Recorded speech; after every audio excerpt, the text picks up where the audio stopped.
Anti radar diluncurkan dari pangkalan militer di wilayah selatan Iran. Target yang dipilih bukan sekadar simbolis, melainkan kota pesisir Naharia, Israel bagian utara, yang dikenal sebagai titik padat penduduk dan pusat aktivitas ekonomi kecil menengah. Hantaman langsung menimbulkan efek mengerikan. Kota itu luluh lantak.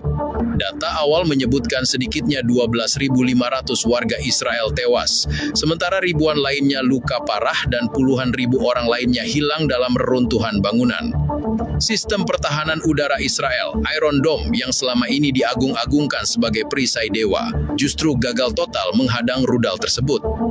Radar Israel memang sempat mendeteksi peluncuran, tetapi kecepatan dan jalur lintasan Al-Nasr membuat intersepsi mustahil dilakukan.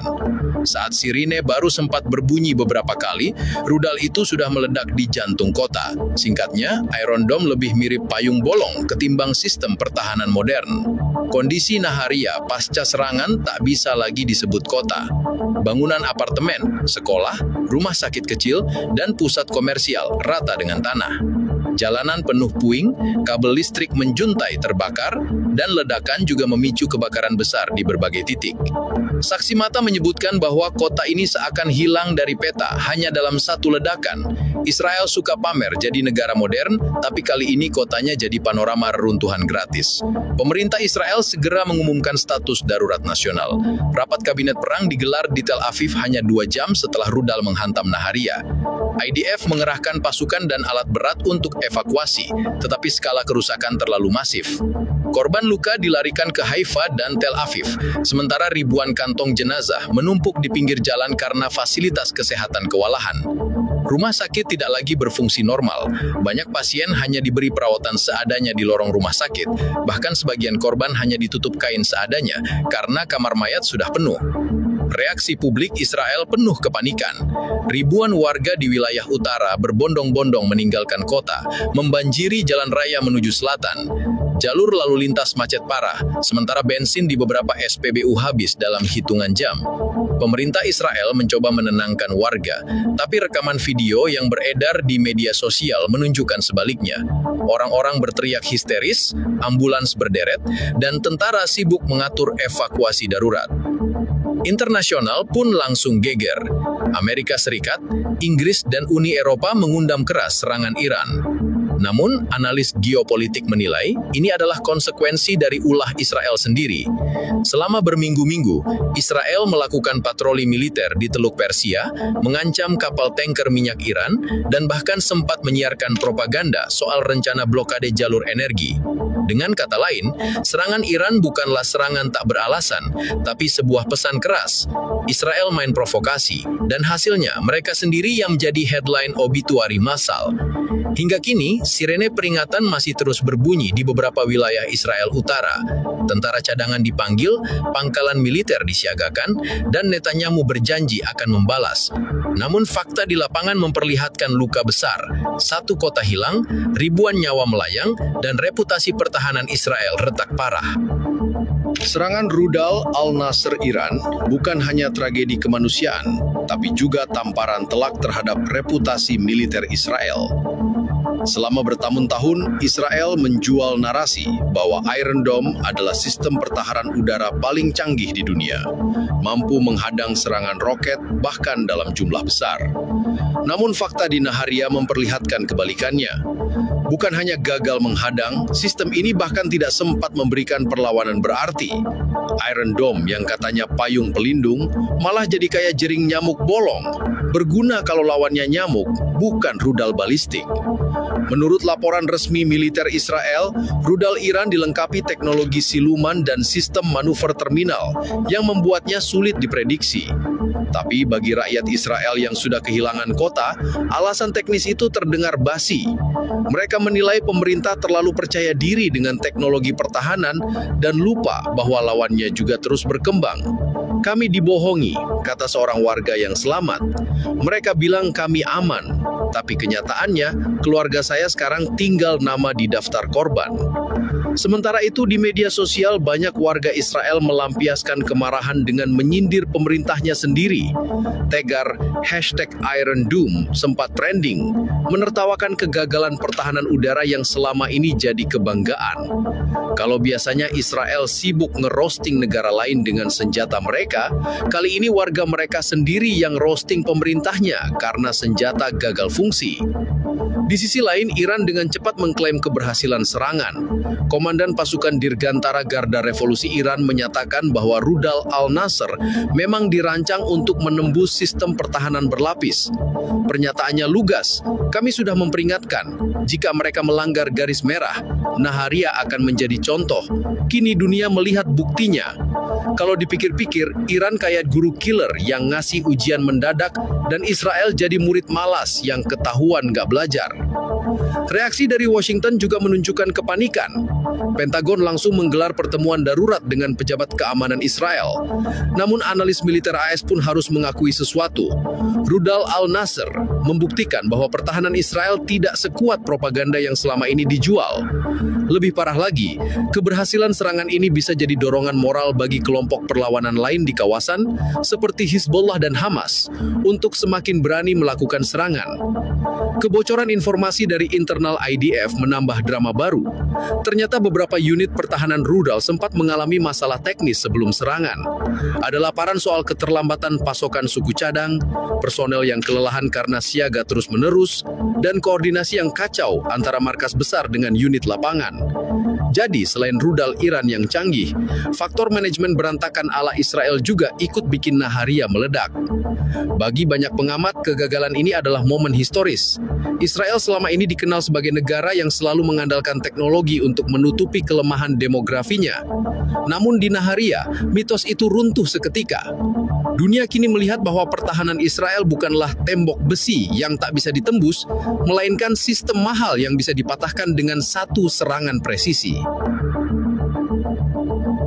Ledakan rudal Al-Nasr di Naharia bukan hanya menghancurkan bangunan, tapi juga menghancurkan psikologi masyarakat Israel.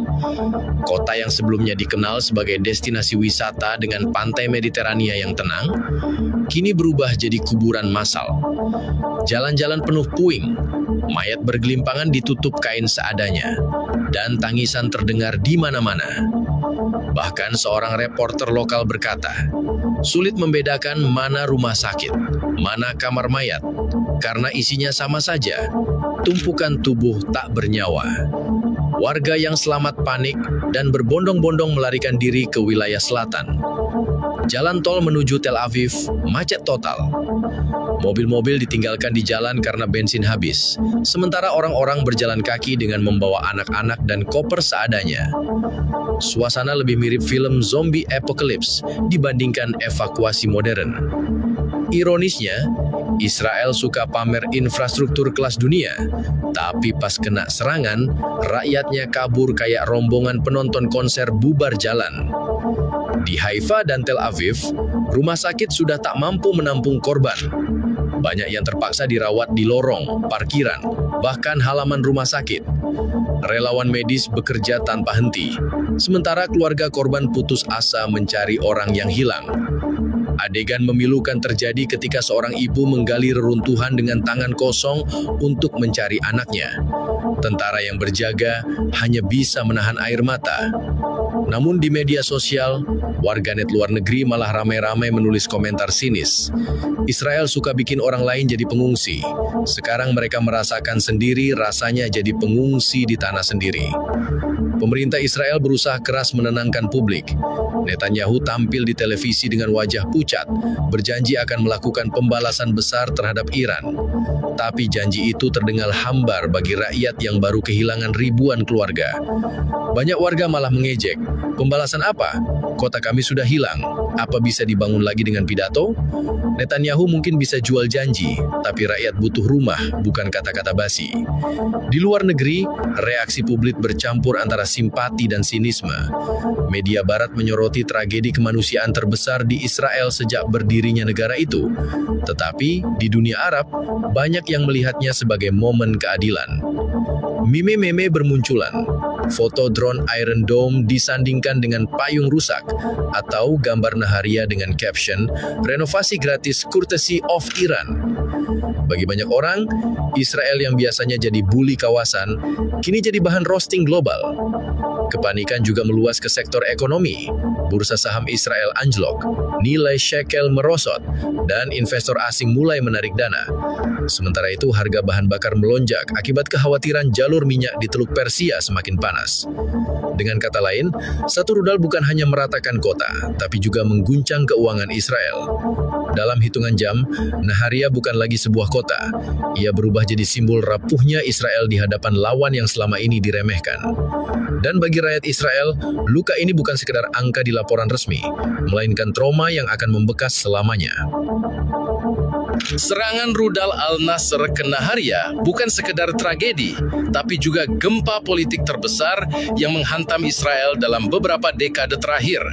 Kabinet Perang Israel menggelar rapat darurat di Tel Aviv dengan suasana kacau. Netanyahu yang biasanya tampil penuh percaya diri, kali ini terlihat pucat dan lemah. Menteri-menteri berdebat sengit soal langkah balasan. Ada yang mendorong serangan langsung ke Teheran, ada yang mengingatkan soal konsekuensi global. Singkatnya, ruang rapat kabinet lebih mirip acara debat kusir ketimbang pusat kendali negara.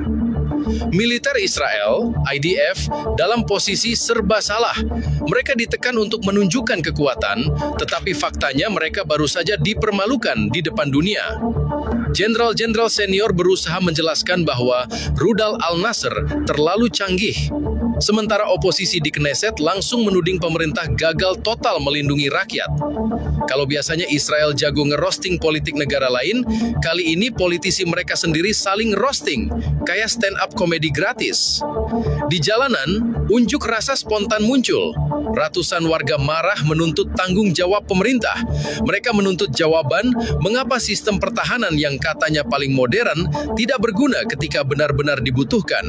Polisi terpaksa membubarkan massa, tetapi amarah rakyat semakin besar.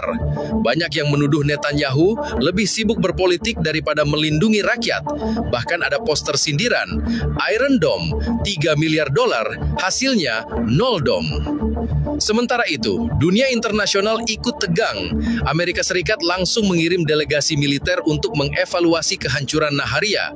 Washington tahu, jika Israel bisa ditembus secepat itu, maka pangkalan AS di kawasan juga dalam bahaya.